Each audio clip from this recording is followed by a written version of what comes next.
Student हो, आज हम स्टडी कर रहे हैं द एनएमआर स्पेक्ट्रोस्कोपी का एक टॉपिक जो एमएससी प्रीवियस का एक चैप्टर है और आपकी सीएसएन नेट का भी एक चैप्टर है ऑर्गेनिक केमिस्ट्री का। ठीक है, तो आज हम डिस्कस कर रहे हैं एनएमआर स्पेक्ट्रोस्कोपी में उसका प्रिंसिपल। तो the principle of NMR spectroscopy, principle of the NMR spectroscopy. कल हमने डिस्कस कर लिया था कि कौन से न्यूक्लियस या फिर कौन से कंपाउंड एनएमआर एक्टिव होते हैं और कौन से एनएमआर इनएक्टिव होते हैं। ठीक है, आज उसी को हम काम में लेते हुए आगे हम डिस्कस करेंगे एनएमआर स्पेक्ट्रोस्कोपी का जो प्रिंसिपल होता है वो क्या है। तो देखो, एनएमआर स्पेक्ट्रोस्कोपी में क्या होता है, हम कोई भी कंपाउंड लेते हैं और उसकी स्टडी करने के लिए उस पर रेडियो वेव फ्रीक्वेंसी क्या डालते हैं, हम रेडिएशन डालते हैं। तो उससे क्या होता है, उसके अंदर वो कंडीशन हमें यहाँ पे देखते हैं। अब देखो, कोई ना कोई किसी भी कंपाउंड के या फिर किसी भी एटम में यही सिचुएशन बनती है। ये देखेंगे आप, ये क्या होता है, कोई भी एटम होता है और इसके अंदर क्या होते हैं, प्रोटॉन और न्यूट्रॉन होते हैं और यहाँ पे इलेक्ट्रॉन क्या करते हैं, आपके मोशन करते हैं। यही एक नॉर्मली स्ट्रक्चर होती है। आप देखो, प्रिंसिपल ऑफ एनएमआर स्पेक्ट्रोस्कोपी क्या कहलाती है। प्रिंसिपल ऑफ एनएमआर स्पेक्ट्रोस्कोपी ये कहता है कि जब इस पे हम क्या करते हैं, जब प्रोटॉन और न्यूट्रॉन क्या होते हैं, देखो यहाँ पे प्रोटॉन न्यूक्लियस अपना, इसके पास पॉजिटिव चार्ज होगा और इसके पास नेगेटिव चार्ज होगा। इसकी वजह से यहाँ पे कुछ ना कुछ मैग्नेटिक फोर्स जनरेट होता है। और साथ में ही देखो, प्रोटॉन के अंदर, सॉरी, न्यूक्लियस के अंदर होते हैं प्रोटॉन पॉजिटिव चार्ज और न्यूट्रॉन भी होते हैं। आप देखो, जब हम प्रोटॉन और न्यूट्रॉन को क्या मान ले, टीनी मैग्नेट मान ले, इन दोनों को क्या मान ले, टीनी मैग्नेट मान ले, तो इनका कुछ ना कुछ, जैसे जैसे इलेक्ट्रॉन अपना क्या करता है, मोशन करता है। देखो कैसे मोशन करता है इलेक्ट्रॉन, ये अपना इलेक्ट्रॉन हो गया और ये उसकी एक्सिस होगी। इस एक्सिस के टुवार्ड भी क्या करता है, वो मूवमेंट करता है। ऐसे करता है कि नहीं करता, यानी अपने एक्सिस पे ऐसे भी घूमता है, ऐसे भी अपने एक्सिस पे घूमता है और क्या करता है, इससे भी चक्कर लगाता है। तो दोनों स्पिन के कारण उसमें क्या हो जाता है, एक मैग्नेटिक फील्ड जनरेट हो जाता है, जिसको बोला जाता है इंड्यूस मैग्नेटिक फील्ड। ठीक है, उस मैग्नेटिक फील्ड में इसकी डायरेक्शन क्या होती है, रैंडम होती है। यानी सारे जो अपने न्यूट्रॉन्स है वो ऐसे मोशन करते हैं, कोई ऐसे मोशन करता है, कोई ऐसे मोशन करता है, कोई ऐसे मोशन करता है। ठीक है, तो ये सारे क्या है, इसके रैंडम मोशंस हैं in the absence of external magnetic force. अब जैसे मैं इसको किस में रखूंगा, एक्सटर्नल मैग्नेटिक फील्ड के अंदर रखूंगा, तो इसकी डायरेक्शन क्या हो जाती है, ये आपका एक्सटर्नल मैग्नेटिक फील्ड मैंने रख दिया और इसकी डायरेक्शन क्या हो जाती है, ऐसे हो जाती है। कुछ की क्या हो जाती है, डाउनवर्ड हो जाती है और कुछ की अपवर्ड हो जाती है। Presence of external magnetic force, magnetic force के प्रेजेंस के अंदर क्या हो जाती है, इसकी डायरेक्शन क्या हो जाती है, एक प्रॉपर डायरेक्शन के अंदर हो जाती है। और ये इसकी क्या हो जाती है, absence of external magnetic field. ठीक है, फोर्स नहीं लगाएंगे, यहाँ पे फील्ड लिखेंगे। एक्सटर्नल मैग्नेटिक फील्ड के एब्सेंस में क्या होती है, इसकी रैंडम मोशन होती है और ये इसकी क्या होती है, स्पिन ऑफ न्यूक्लियस या फिर न्यूट्रॉन्स या फिर प्रोटॉन्स। तो एनएमआर का प्रिंसिपल कहता है कि जैसे जैसे इलेक्ट्रॉन के पास क्या होती है, प्लस हाफ स्पिन होती है, वैसे ही इसके पास भी प्लस हाफ और माइनस हाफ स्पिन होती है। तो प्रोटॉन की जो स्पिन होती है ना, प्रोटॉन की स्पिन भी as well as electron is plus half and minus half. तो प्रोटॉन की भी क्या होती है, प्लस हाफ और माइनस हाफ होती है। इसी स्पिन के कारण इसके अंदर क्या जनरेट हो जाता है, मैग्नेटिक फील्ड जनरेट हो जाता है, जिसे कहते हैं इंड्यूस्ड मैग्नेटिक फील्ड। इसको बोला जाता है इंड्यूस्ड मैग्नेटिक फील्ड।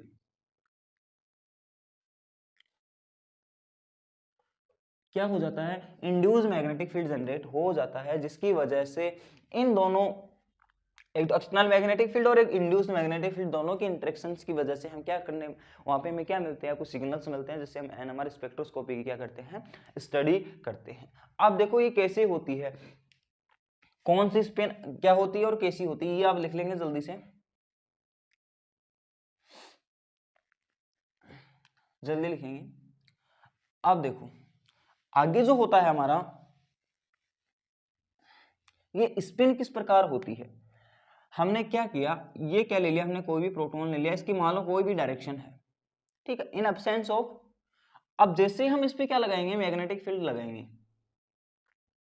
इस पे हम क्या लगाएंगे, मैग्नेटिक फील्ड लगाएंगे, तो इसकी या तो डायरेक्शन ये हो सकती है या फिर इसकी डायरेक्शन ये हो सकती है। दो ही पॉसिबिलिटी है कि in the presence of external magnetic field, in the presence of external magnetic, मान लो एच नोट है या फिर बी नोट है, एक्सटर्नल मैग्नेटिक फील्ड है वो बी नोट मान लो या फिर एच नोट मान लो, ये क्या आपका एक्सटर्नल मैग्नेटिक फील्ड है किसी भी प्रोटॉन या फिर किसी भी न्यूक्लियाई के ऊपर क्या करने है हमने इसको क्या किया है, अप्लाई किया है। अब देखो आगे क्या होगा, जैसे इस पे अप्लाई होगा तो इसकी डायरेक्शन या तो अपवर्ड होगी या फिर डाउनवर्ड होगी, यानी या तो इस मैग्नेटिक फील्ड को जो हमने एक्सटर्नल दिया है यहाँ पे लिख देंगे external magnetic field, external magnetic field. अब या तो इस एक्सटर्नल मैग्नेटिक फील्ड की डायरेक्शन के सेम डायरेक्शन में होगी या फिर इसके अपोजिट डायरेक्शन में होगी, यानी या तो इसको अपोज करेगा या फिर इसको इंक्रीमेंट करेगा, यही दोनों कंडीशंस हो सकती हैं। और जो होता है इनके बीच का जो गैप होता है, इन दोनों के बीच की जो एनर्जी गैप होता है उस गैप को बोलते हैं ई नोट, इन दोनों के बीच के गैप बोलते हैं ई नोट, ठीक है। और अगर ये अपवार्ड होता है, अगर ये अपवार्ड होता है इसका मतलब अगर सेम डायरेक्शन है तो वो होती है बेटा आपकी अल्फा स्पिन, और ये अपोजिट डायरेक्शन में होता है तो इसको बोलते हैं बीटा स्पिन, ठीक है। अब जब ये इसको अपोज करेगा तो इसको हायर एनर्जी की जरूरत होगी, और हायर एनर्जी क्या होगा इसका, ये क्या होगी आपकी हाई एनर्जी होगी इसकी। और अगर हाई एनर्जी होगी तो आपको पता है अगर जहां जहां हाई एनर्जी होगी वहां पे स्टेबिलिटी क्या होता है, कम होती है, तो ये क्या होता है, लेस स्टेबल होता है या फिर अनस्टेबल होता है। क्लियर। उसके बाद में अल्फा स्पिन इसको क्या कर रहा है, सेम डायरेक्शन में जा रहा है तो एनर्जी वहां पे क्या होगी, कम होगी, यानी यहाँ पे एनर्जी क्या होगी, लो एनर्जी होगी, एनर्जी क्या होगी, लो एनर्जी होगी। और लो एनर्जी जहां होती है वहां पे क्या होता है आपका, क्या होता है वो लेस स्टेबल नहीं होता, वहां पे क्या होता है वो मोर स्टेबल होता है, क्या होता है, मोर स्टेबल होता है। यानी कि अगर मैं प्रोटॉन की बात करूं तो वो अल्फा स्पिन में क्या होता है, मोर स्टेबल होता है। Is that clear. यानी उसकी डायरेक्शन क्या होगी, एक्सटर्नल मैग्नेटिक फील्ड की डायरेक्शन क्या होगी, अब टुवर्ड सॉरी साथ साथ होगी और together the direction of external magnetic field. And जब अपोज करेगा उसको, जब नीचे डायरेक्शन होगी इसकी अपोजिट डायरेक्शन होगी तो वहां पे क्या होगी, एनर्जी की अधिक रिक्वायरमेंट होगी, और जहां पे एनर्जी ज्यादा रिक्वायरमेंट होगी वहां पे क्या हो जाएगी, स्टेबिलिटी कम हो जाएगी। इतनी बात आपको समझ में आया होगी। तो ये आपका principle of the NMR spectroscopy है, आपको समझ में आया होगा, ठीक है। यानी दो डायरेक्शन हो सकती है, या तो अल्फा स्पिन होगी या फिर बीटा स्पिन होगी। इसको बोला जाता है प्लस हाफ, इसको बोलते हैं प्लस हाफ, इसको बोलते हैं माइनस हाफ, ठीक है। तो किसी भी प्रोटॉन की दो स्पिन होती हैं, अल्फा स्पिन और बीटा स्पिन। अल्फा स्पिन होता है वो क्या होता है, मोर स्टेबल होता है, और बीटा स्पिन होता है वो लेस स्टेबल होता है। एनर्जी बीटा स्पिन की ज्यादा होती है और एनर्जी कम किसकी होती है, आपकी अल्फा स्पिन की होती है, ठीक है। उसको बोलते हैं प्लस हाफ, इसको बोलते हैं minus half. Is that clear. चलिए आगे देखते हैं। अब देखो ये प्रिंसिपल हो गया आपका। अब प्रिंसिपल हो गया तो इसके बाद में देखो क्या बोलते हैं, आगे देखो। अब एक क्वेश्चन आता है कि जब हम एनएमआर स्टडी करते हैं तो एनएमआर स्टडी करते हैं तो कोई ना कोई कंपाउंड सॉलिड स्टेट में भी होता है, कोई कंपाउंड लिक्विड स्टेट में भी होता है। तो अगर हमें सॉलिड स्टेट में मिल गया या फिर किस में मिल गया, लिक्विड स्टेट में भी मिल गया, तो आपको वहां पे कुछ ना कुछ मीडियम तो ऐसा चाहिए जिसके अंदर वो डिजोल्व हो सके, या फिर जिसके रेफरेंस से हम क्या कर सकते हैं, उसकी स्टडी कर सकते हैं। तो अगली जो हेडिंग है वो लिखेंगे आप reference compound, reference compound in study of NMR। NMR कौन सा, प्रोटॉन NMR, ठीक है। तो NMR जो प्रोटॉन NMR स्टडी है उसके अंदर हम रेफरेंस कंपाउंड के रूप में किसको यूज में लेते हैं, तो वो आप लिख देंगे सर आंसर इसका, उसका आंसर हो जाएगा आपका द TMS। तो इसका आंसर होगा TMS यानी टेट्रामिथाइल, टेट्रामिथाइल सिलिकॉन, टेट्रामिथाइन सिलिकॉन। आप देखो कैसी होती है इसकी स्ट्रक्चर, टेट्रा का मतलब 4 होगा, सिलिकॉन का मतलब ये सिलिकॉन हो गया, इसका मतलब ये, मिथाइल का मतलब यही हो गया, और मिथाइल का यही मतलब होता है CH3।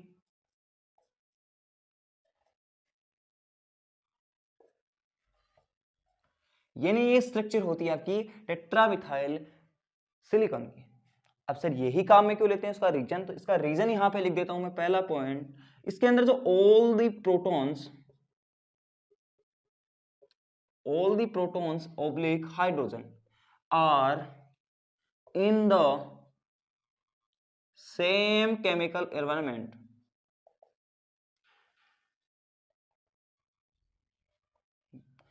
ठीक है, दूसरा इसका क्या रीजन होता है, it have less boiling point, so it can easily abstract from the testing compound।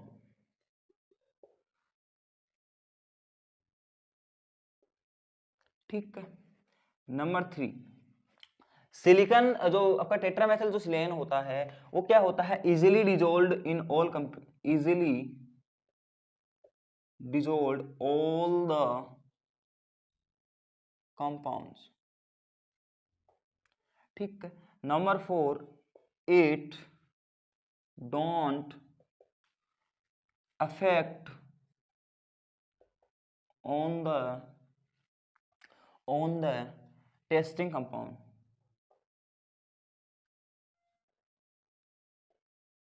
यानी कि ये इतने सारे रीजन हैं जिसकी वजह से हम टेट्रामेथिल सिलेन को क्या करते हैं, as a reference compound use में लेते हैं। कैसे, देखो, ऑल द प्रोटॉन्स, इसके अंदर जो भी प्रोटॉन है, 3 ये 3 ये 3 ये 3 ये, यानी कितने हो गए टोटल 12। जो हाइड्रोजन है वो सारे के सारे किसमें, सेम केमिकल एनवायरनमेंट के अंदर हैं। सेम केमिकल एनवायरनमेंट का मतलब होता है ये भी, इसकी पोजीशन भी यही है, इसकी पोजीशन भी सेम है। इसकी पोजीशन देखो, सिलिकॉन से कार्बन, कार्बन से हाइड्रोजन, सिलिकॉन से कार्बन, कार्बन से हाइड्रोजन, सिलिकॉन से कार्बन, कार्बन से हाइड्रोजन, सिलिकॉन से कार्बन, कार्बन से हाइड्रोजन, यानी सारे के सारे केमिकल एनवायरनमेंट क्या होंगे, इसके सेम होंगे। और आगे हम थोड़ी देर बाद में डिस्कस करेंगे सिग्नल हमें कैसे प्राप्त होता है, वहीं पे आपको ये पूरा कांसेप्ट समझ में आ जाएगा।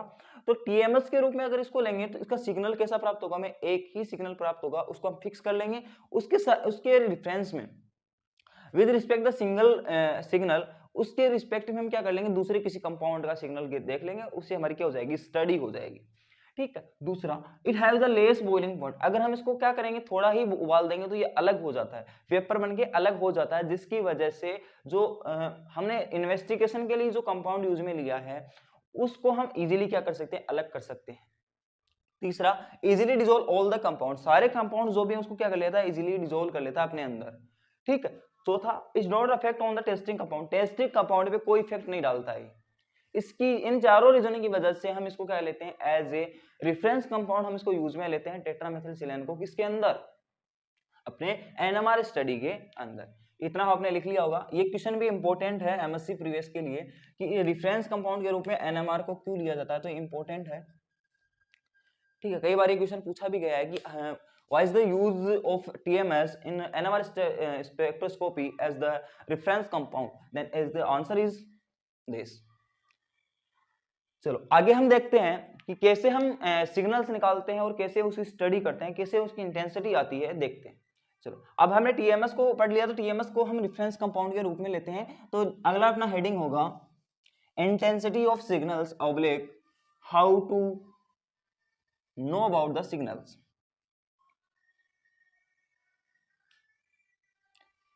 How to determine signals, signals को कैसे प्राप्त करेंगे, तो सिग्नल्स हेडिंग लगा देंगे आप,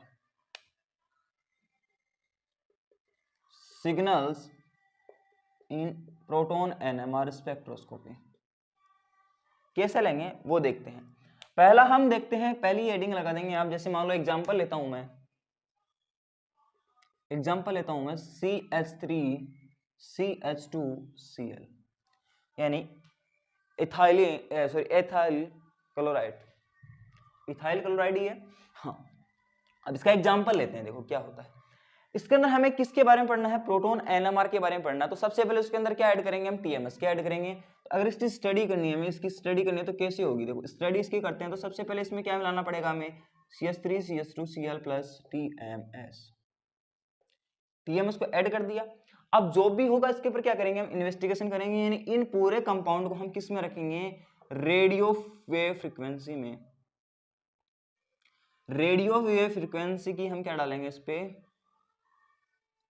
हम रेडियो वेव फ्रीक्वेंसी की क्या डालेंगे, रेडिएशंस डालेंगे। तो जैसे इसमें रेडिएशंस डालेंगे, ये क्या करेगा, अपने एक्साइटेड स्टेट के अंदर जाएगा, और एक्साइटेड स्टेट के अंदर कौन जाएगा, ये प्रोटॉन्स जाएंगे। जब ये प्रोटॉन एक्साइटेड स्टेट पे जाएंगे तो वहां पे क्या होगा, वहां पे होगा ये कि जैसे एक्साइटेड स्टेट में जाएंगे तो वापस जब ग्राउंड स्टेट में आएंगे तो क्या बनाएंगे, कुछ ये रेडिएशंस को क्या करेंगे, इमिट करेंगे, और वही रेडिएशंस क्या करेंगी, वही रेडिएशंस हमें क्या देंगी, सिग्नल्स देंगे, और सिग्नल से हमें क्या प्राप्त होगा, स्पेक्ट्रा प्राप्त होगा। अब देखो कैसे होता है, ये आपका क्या है, कार्बन है, ये आपका कार्बन है, इसके 3 हाइड्रोजन है, ये हाइड्रोजन है, ये हाइड्रोजन और ये हाइड्रोजन है, ठीक है। फिर ये हाइड्रोजन और ये हाइड्रोजन, यहाँ पे क्लोरीन, ऐसा ही स्ट्रक्चर है कुछ इसका।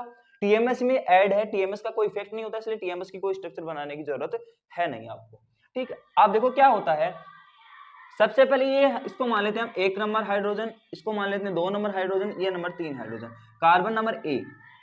कार्बन नंबर बी पे क्या है, ये 4 नंबर हाइड्रोजन, ये 5 नंबर हाइड्रोजन, और ये आपका सी नंबर क्लोरीन, यही है। अब देखो क्या होता है, जो पहला है इसमें हम केमिकल एनवायरनमेंट देखते हैं, कैसे चेक करना है केमिकल एनवायरनमेंट, देखिए सबसे पहले आपको लेना है ये कार्बन, ए वाला कार्बन ले लिया, तो कार्बन ए ले लिया, उससे क्या कनेक्ट है, दूसरा वाला कार्बन बी, दूसरा वाला कार्बन बी कनेक्ट है, ठीक है। अब देखो इस ए वाले कार्बन की अगर बात कर रहे हैं तो इसमें क्या, कौन सा हाइड्रोजन है, पहला हाइड्रोजन H1 हो गया। ऐसे दूसरे H2 के लिए बात कर देते हैं, तो कार्बन कार्बन ये आपका H2, ठीक है, ये ए वाला है, ये बी वाला है।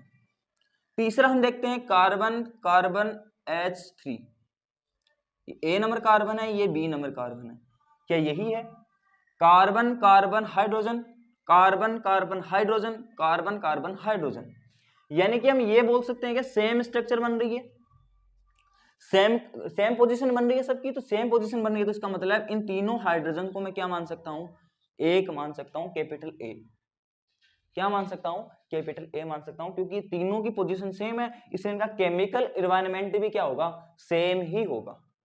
इतनी बात समझ में आ गई। अब लेते हैं दूसरे वाले हाइड्रोजन, 4 नंबर और 5 नंबर की बात। देखो अब 4 नंबर और 5 नंबर जो कार्बन है, देखो ये आपका बी नंबर कार्बन हो गया, इससे कनेक्ट कौन है, ए नंबर वाला कार्बन कनेक्ट है, और इससे एक आपका हाइड्रोजन कनेक्ट है जिसका नाम है 3 नंबर, सॉरी 4 नंबर हाइड्रोजन हो गया, एक ही हो गया। अब देखो दूसरा अपना ये कार्बन है बी नंबर, ये आपका कार्बन है ए नंबर, और इससे कौन कनेक्ट है, ये आपका 5 नंबर वाला हाइड्रोजन। तो ये देखो इधर carbon carbon 4 number, carbon carbon 4 number, लेकिन इधर कौन जुड़ा हुआ है, क्लोरीन भी तो जुड़ा हुआ है, कौन जुड़ा हुआ है, क्लोरीन भी जुड़ा हुआ है, ये आपका क्लोरीन, ठीक। तो ये 4 नंबर और 5 नंबर की पोजीशन सेम है, 4 नंबर हाइड्रोजन और 5 नंबर जो हाइड्रोजन की पोजीशन सेम है, मतलब इन दोनों का एनवायरनमेंट भी क्या होगा, सेम होगा। यानी अब क्या बन गए, दो कंडीशन बन गई ए और बी। अब इन दोनों में हमें डिफरेंस देखना कि ये दोनों भी सेम है, चलो देखते हैं। Hydrogen carbon carbon, hydrogen carbon carbon, लेकिन कौन ऐड है extra, chlorine. Carbon carbon hydrogen, carbon carbon hydrogen, extra कौन है, क्लोरीन। कार्बन कार्बन हाइड्रोजन, लेकिन एक्स्ट्रा कौन है, क्लोरीन। तो इसका मतलब ये दोनों सेम नहीं है, तो हमें इसके कितने सिग्नल प्राप्त होंगे, इसके हमें 2 सिग्नल प्राप्त होंगे। इसके सिग्नल्स कितने होंगे, 2 प्राप्त होंगे। आ गई बात समझ में कि सिग्नल्स हमें कितने प्राप्त हुए, 2 प्राप्त हुए। अरे है कोई डाउट, इसी को बोलते हैं same chemical environment and different chemical environment. इन दोनों कार्बन्स का, सॉरी दोनों हाइड्रोजन, दोनों टाइप ऑफ हाइड्रोजन के क्या होंगे, केमिकल एनवायरनमेंट अलग अलग होंगे। इन तीनों के सेम होंगे, इन दोनों के सेम होंगे, लेकिन इन दोनों के क्या होंगे, डिफरेंट होंगे। आई बात समझ में। तो कितने सिग्नल प्राप्त हो गए, 2 सिग्नल, 1 नंबर ये और 2 नंबर ये। अब इसको हमें दिखाना कैसे है वो देखते हैं, है ना। दिखाना कैसे होता है वो देखते हैं। हमें दिखाना होता है ऐसे, यहां पे लिख देता हूं मैं, ये आपका टीएमएस का सिग्नल हो गया, ये आपका टीएमएस का सिग्नल हो गया, और ये आपका क्या हो गया, है ना। और इसका जो प्लॉट बनेगा वो किस में बनेगा, फ्रीक्वेंसी में बनेगा, किसमें, फ्रीक्वेंसी, ठीक है, फ्रीक्वेंसी। और यहाँ पे क्या हो जाएगी आपकी टो वैल्यू, क्या हो जाएगी, टो वैल्यू। आगे हम डिस्कस करते हैं अगले वाले टॉपिक में कि टो वैल्यू क्या होती है। तो हमें इसके कितने सिग्नल प्राप्त होंगे, 2 सिग्नल प्राप्त होंगे, एक सिग्नल ये, एक सिग्नल ए। एक बार मैं दोनों को बराबर बना रहा हूं क्योंकि आपको अभी कंसेप्ट समझ में नहीं आया कि बराबर कब बनाते हैं, छोटा बड़ा कब बनाते हैं, बीच में गैप कितना देते हैं, वो सारी चीजें आगे हम डिस्कस करेंगे। तो ऐसा हमें सिग्नल प्राप्त हो जाएगा और इससे हमें इसकी क्या कर लेंगे, स्टडी कर लेंगे। तो आपको सिग्नल निकालना भी आ गया होगा आई थिंक। एक एग्जाम्पल और ले लेते हैं, एक एग्जाम्पल और ले लेते हैं, ये हो गया, जल्दी नोट डाउन करो इसको। एक सिग्नल और ले लेते हैं, देखो एक एग्जांपल और लेते हैं।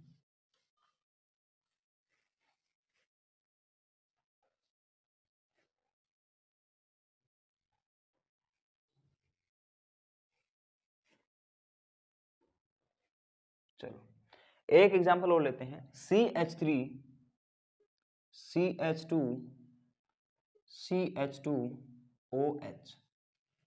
चलो इसका एग्जांपल, या फिर इसको डायरेक्ट ही कर लो, यहां से ये OH ले लो यहाँ पे। चलो इसको करते हैं। तो सबसे पहले वही आपको क्या करना है, पहले वाला ये मान लेना है A, 1 number carbon, 2 number carbon, ठीक है। तो पहले वाले कार्बन के बारे में स्ट्रक्चर करते हैं, 1 2 3 हाइड्रोजन,